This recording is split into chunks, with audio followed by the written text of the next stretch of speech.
to Two Roads Crossing, a podcast production of the Christian Veterinary Mission. Do you wonder how your faith fits together with your profession?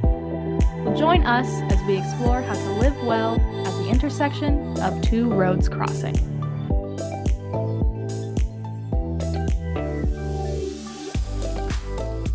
Well, hello and welcome to Two Roads Crossing, a podcast production of the Christian Veterinary Mission. As always, my name is Barry Schwank. I'm a veterinarian, a pastor, and your host as we explore the intersection between faith and veterinary medicine. If you've been on this podcast or been following along for any length of time, first of all, thank you for doing that. It's always great to have that kind of support, and I hope these podcasts have been blessing you. But hopefully, you've probably heard. It's kind of hard for me sometimes to balance this being a pastor and being a clinician at the same time. And on top of all that, I'm also, working part-time with CVM, recording these podcasts. And what that means is that I don't always get to connect with CVM the way that I would like to. There are regular devotion times and staff meetings, and I'm usually relegated to, somewhere around 9, 10 o'clock at night, listening to staff meetings via audio or watching a Zoom video recording, which I know sounds like a glamorous life. You too could have this kind of joy in your life. But as I was listening to a recent staff meeting, this one was a little bit different, and I got really excited because at this staff meeting, the newest CVM long-term mission candidate was sharing a bit of her story, and then was prayed over and commissioned by the CVM leadership team. And I thought, oh, this is wonderful. Before she flees the country, I need to talk to her because I want you as a listener to be able to hear a little bit of her story and that process of going from what we would consider a normal life as a veterinary technician to this extraordinary kind of life serving in Mongolia. So today I have Lenore Thorne, licensed veterinary technician. It is awesome to have you here this morning. I really appreciate you taking the time to talk with me. Hi, I'm super excited to be here. It was really fun getting to share at that recent staff meeting and meet more of the staff at CVM. I don't know about having a normal life as a veterinary technician. That's There's no kind of such thing, right? debatable, probably, but yeah, very excited to share a little bit more about my story and how the Lord has led me to this place. Well, so how does that feel? Because and we'll talk a little bit of the chronology of how all this happened. But how does it feel now knowing that you are a long-term field worker? It's really surreal sometimes. Yeah, I mean, you're still the same person you were before in a lot of ways, but just thinking about all the logistics that go into moving around the world is pretty crazy sometimes, but very exciting too. And it's such a unique opportunity that I have to be able to move to another country and share with people and work in my own profession, even doing that. So it's amazing and can be terrifying at the same time. That's a good way of putting it. There's it's almost that roller coaster kind of excitement. But I throw up a lot on roller coasters, so I don't know. This may not be good. I don't know. No, but that's what I loved hearing, even as you were sharing with the CVM staff, which in and of itself, it's kind of strange when you think about this process, that this is probably the first time that you were able to actually sit down with the entire CVM or the majority of the CVM staff. Yeah, that was my first time meeting a lot of the people I've been working with over the past year or so through this mission sending process. So very cool to get to see them in person and give them a hug, shake their hand, and thank them for all they've done for me over the past few months. So, It's kind of strange how you can how you can develop those kinds of relationships from a distance, right? And then you get to see people in person, um, and even just the idea of how bonded, when the Spirit of God is uniting people, it's a pretty strong bond. And so even from afar, you get together and it's like you've always known each other. And a lot of that that initial awkwardness of kind of meeting someone for the first time kind of floats away pretty quickly. When I listened to your story, I thought there was a great progression. I wanted you to be able to share a little bit about it because um, missions wasn't always. I mean, when you were 5 or 6, you didn't say, "Oh, I want to grow up and be a missionary." So, let's talk a little bit about first about your progression, not just your faith progression, but also your professional progression as well. So what was growing up like, and how did that process start? Both your relationship with Christ, but also your relationship with the veterinary profession. Yeah, so I grew up here in Middle Tennessee, and interestingly, my family, my parents, they were not Christians. They weren't involved in livestock or any of the directions that I'm involved in now, but the Lord was already kind of drawing my family in a certain direction, even from a young age. And me personally, I always loved animals, and so I'm the firstborn in my family. I've got three younger brothers, one younger sister, so we're a whole crew. But I just fell in love with animals, and so my parents, being the amazing parents they were, they thought, you know what, let's move to the countryside up to Nashville in a suburban area. So they were very brave. They sold their brand new house in a brand new subdivision and they moved out to very rural, probably would be considered almost Appalachia in Tennessee. And they bought a farm that had no city water. It was very rustic. And they thought, you know what, we're going to make this a homestead. We're going to fix this place up. I was probably years old, maybe a little older when we moved. And I just remember little bits and pieces of it. The people we purchased the property from told us the spring that we got the water from initially. They're like, you know, sometimes if the water gets low, a frog will get sucked up and come out your sink. And we were just like, what? So it was um, an amazing learning process for our family. Obviously, we Mhm. had to put in some water purification systems Yeah. and different things, but that was where I grew up for until I was around 15 years old. And it was just this hillsides, end of a dead end road. Nobody found this property unless we like brought them there. Mm. So I got to really explore nature a lot as a kid. I was homeschooled, so that gave a lot of freedom to just pursue different interests that I had. And a couple years into us purchasing the farm, my mom started out with some dairy goats, and I helped her with them for a few years. And then once more of my siblings got born, I ended up taking over their care and doing the daily milking. And I was just fascinated by the medical field already. And so anytime there was a veterinary issue that we had, I was like right there. I was like, the vets teach me how to do it. I want to do it. And so I had got to work with some incredible veterinarians at a young age that were like, all right, I'll teach a 9-year-old how to give shots and how to do things. And they were trusted me, which was incredible.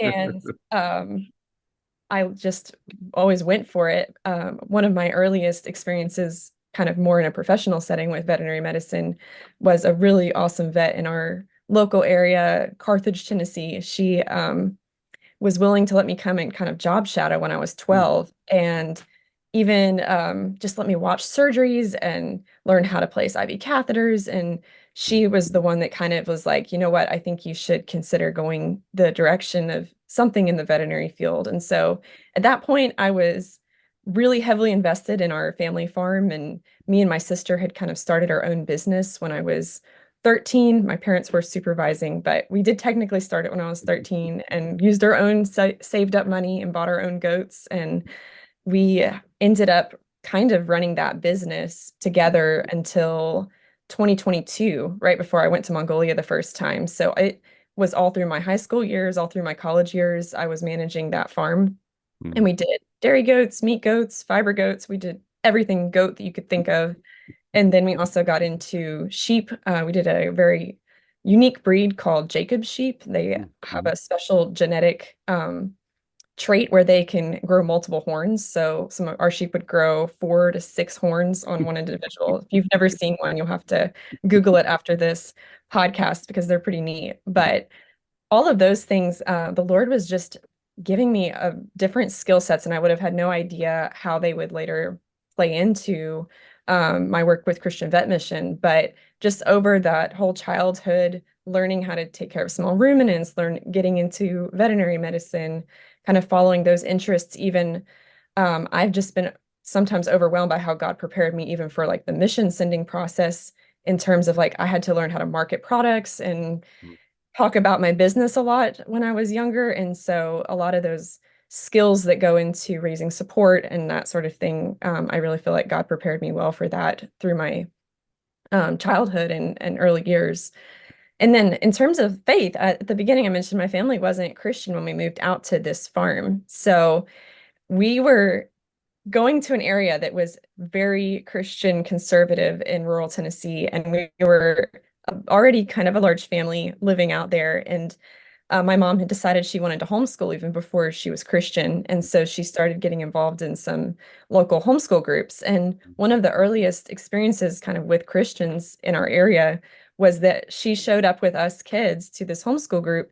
And she was there a little bit early. And when she got there, they were doing a Bible study. And my mom is a very bold personality. So she comes in and she's kind of standing there and she's like, oh man, I don't know how this is going to go. And she's like, well, hi guys, I just want you to know I'm not Christian.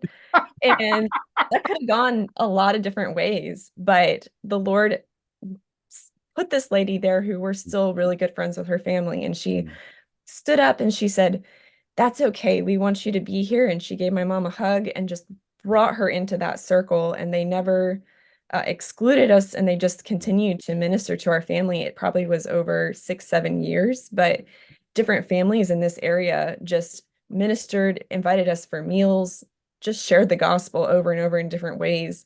One family specifically that challenged my parents, they're like, I challenge you to read the Bible and not get saved. And I just remember I was probably 10 years old at that time, 10, 11, and my parents coming back after that dinner and they're like, what if they're right? They were like so scared. They're like, what if we do read it and become Christian? Well, spoiler Everything's alert, everything's they downhill did. from there. Sorry. Yeah. So in around 2011, 2012, all those years of ministry and just the word being kind of brought into our lives through these different Christian families paid off. And God ended up saving my mom, my dad, my sister, and me within a 12-month period. And so we had started attending a church that's still my home church and my sending church now. And so we got all four together. We got baptized one Sunday morning there. So that was the testimony of my family and me kind of getting into that. And then I've been in that church. They're a really amazing, solid church, and they had always taught about missions. And so I was familiar with the concept of going into missions. Grew up reading a lot of missionary autobiographies and biographies that were so inspiring. And so it was not necessarily something I thought I would go into full time, but it was in my head as like, this is something you can do. And this is something God might want some people to do. And so as I continued to progress with my profession in different areas, I had come to a point after graduating from my vet tech degree where I was like, I want to do some short-term trips. And so I had started talking to my pastors and they were on board with me starting to go down that path a little bit. And so that was kind of the first start of me getting into missions with Christian Vet Mission and missions in general. Well, and that's really interesting because it just kind of goes to show how God can knit together circumstances and bring together people. Even the preparation of having a frog in your well is feeding into the possibility of what He's calling you to do down the road, and it wasn't accidental, it wasn't a mistake, and even a greater challenge for people that are listening. You hear part of your story, and what I was impressed with is the number of people that kind of came alongside you, that they were willing to mentor and to share with your family and to just be present in some of those things. um and that's a huge investment. I mean, I don't know, if you think about your life, I mean, where would you be without all of those people that were allowing you into a vet clinic and sharing at a homeschooling conference, or meeting and stuff. do you oftentimes look back and just see God's hand at work through all of that, especially where you are now?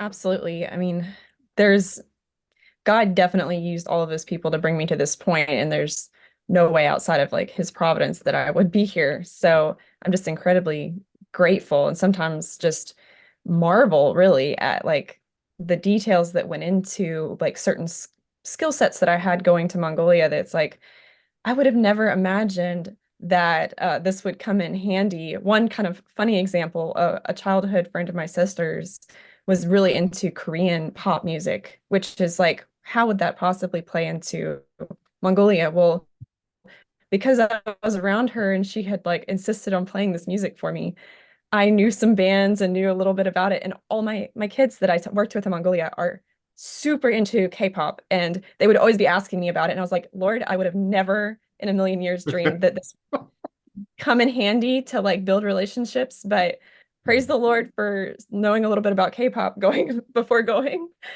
I So That's probably on the list of things that as far as trainings go, right? Is that on the list? Okay. yeah, I think we should tell Daniel to add that one to the list.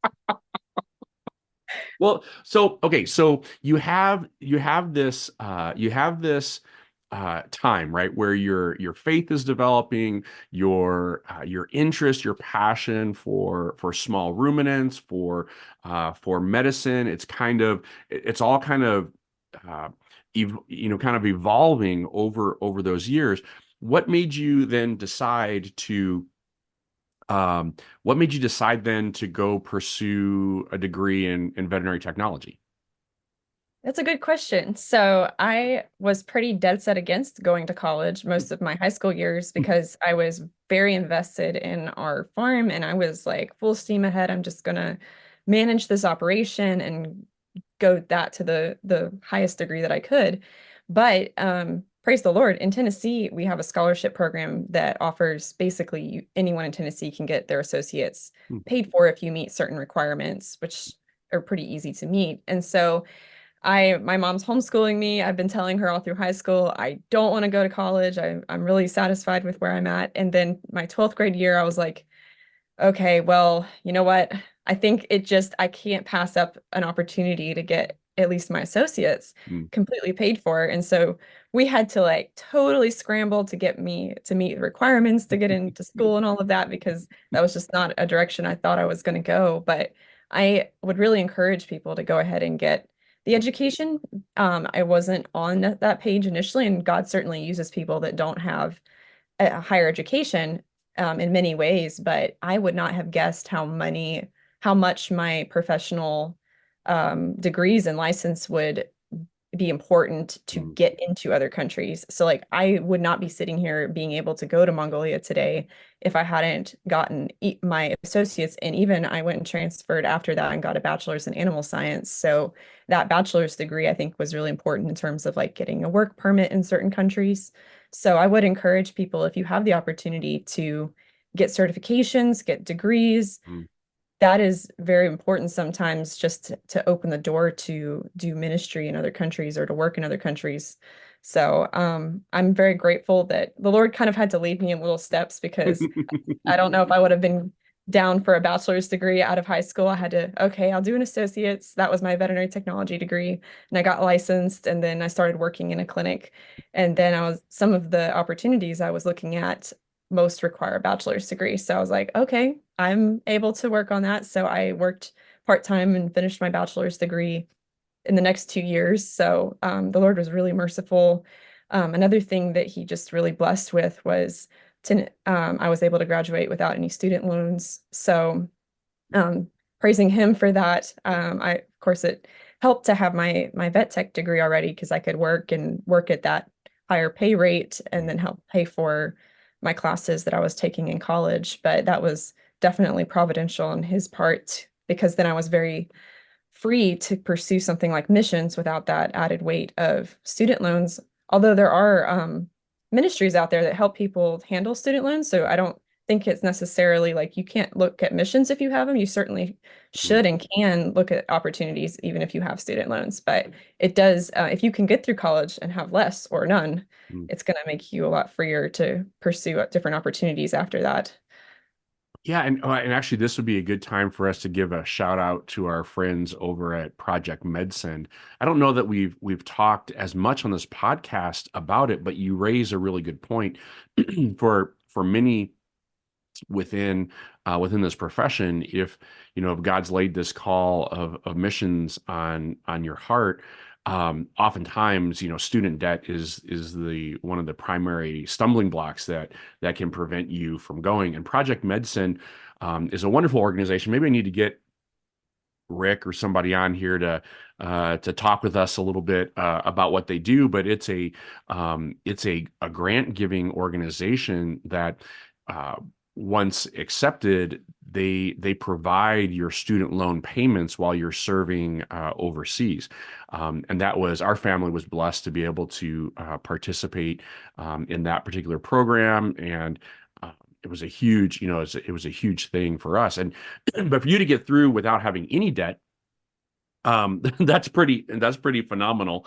And then did you find that, working as a vet tech while going to school, do you feel like that was um, not only a good way for you to be able to financially manage your way through your bachelor's degree, but also what did that do from a skill set standpoint for you?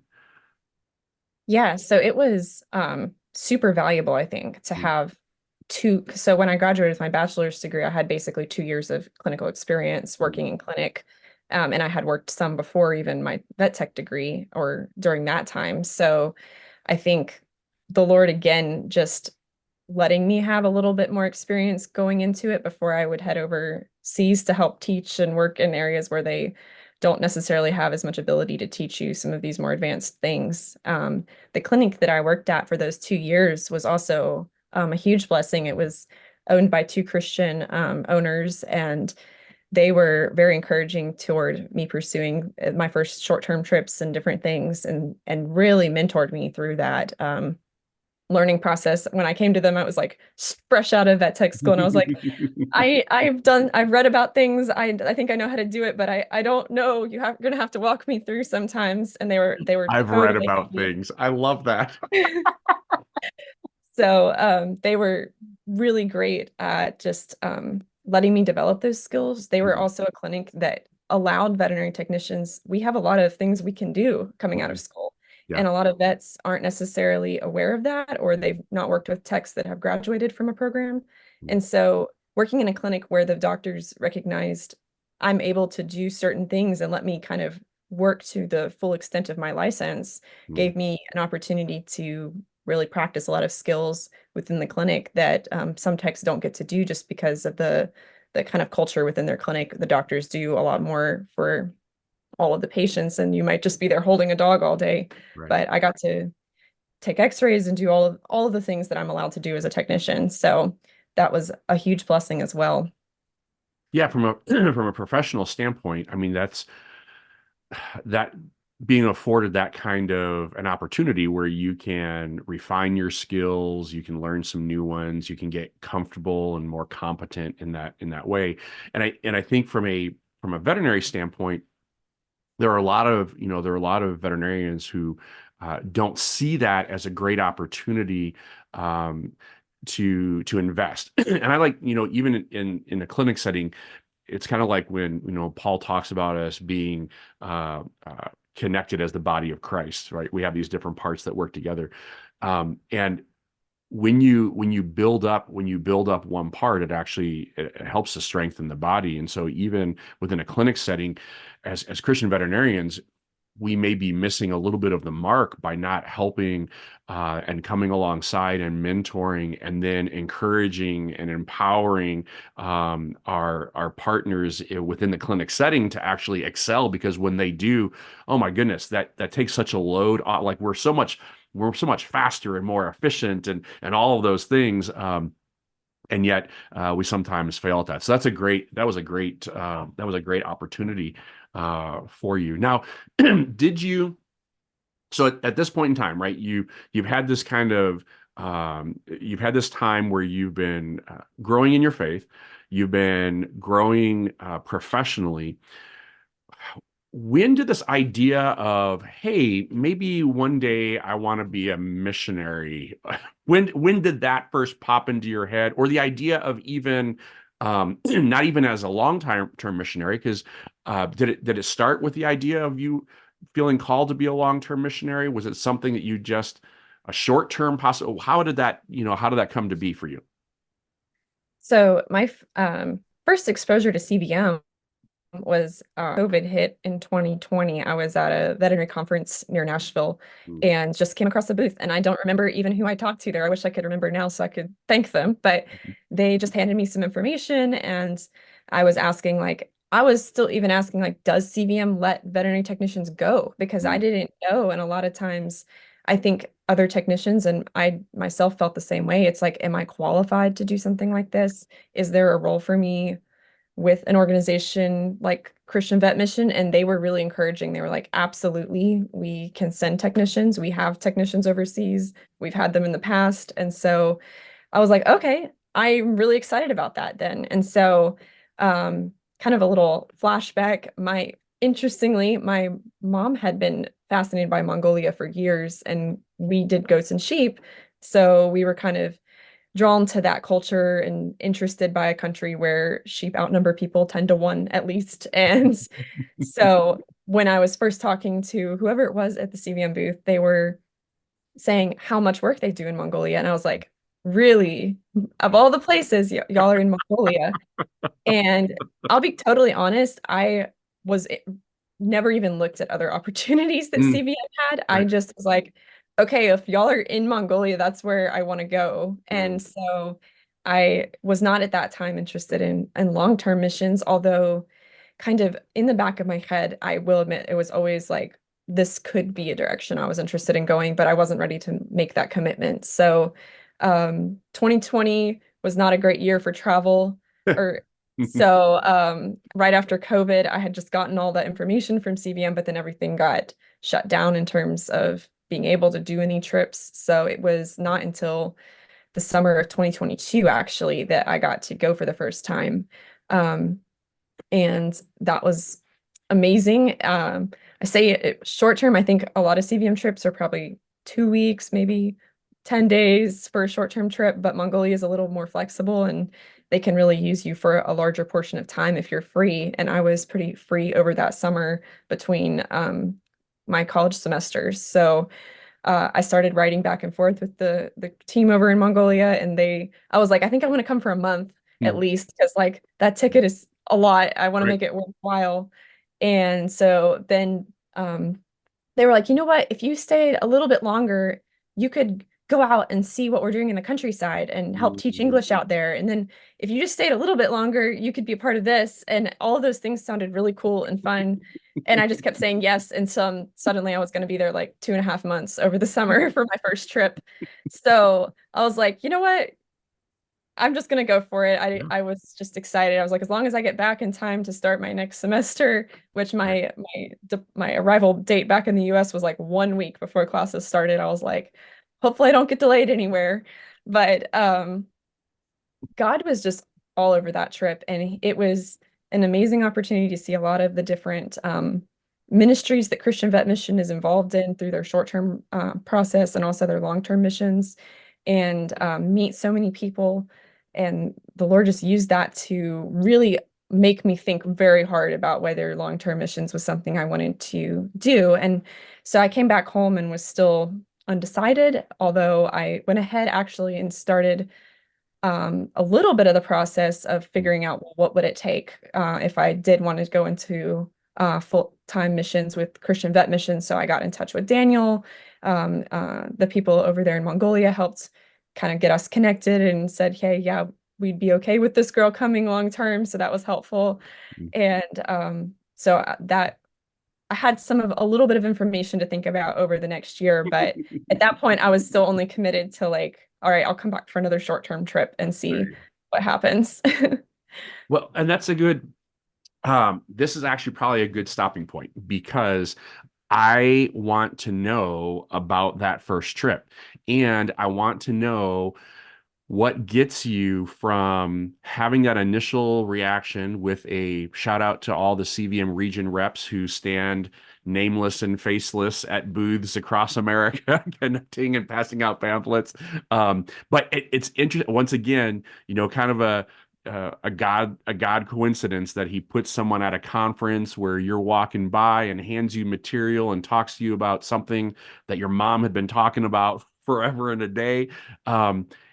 And then to get from that point on the ground in Mongolia for a short-term mission trip, I want to hear about that trip, and I want to hear about then that transition and what God did in order to flip that switch to make your heart start being drawn towards long-term missions, and also what that process looks like, because I'm not sure that a lot of folks that are listening are fully aware of all the behind the scenes details that have to take place. So would you be willing to chat with me again for another episode? Absolutely. Love to. Perfect. So for everyone listening, hopefully as you're listening to Lenore's story, you can not just hear, but actually visualize and see God's hand at work. And whether you fully recognize it or not, God is working in your life. And as you look back at your life, you will see those places where God has put godly men and women and circumstances into your path that have helped lead you and guide you to a place of a deeper understanding of who He is and what He has called you to do. This is not just Lenore's story; it's your story, it's my story, it's a story of people that God loves and pursues and calls for His good purposes. So hopefully, as you've listened, hopefully you're beginning to hear the voice of the shepherd in your ear ringing a little more soundly and strongly, because as you learn to hear Him in your life, you're learning how to live well at the intersection of two roads crossing.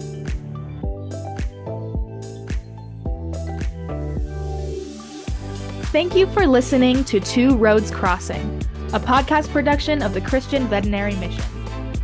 If you were blessed by this content, like and subscribe so that you are alerted when new content is released.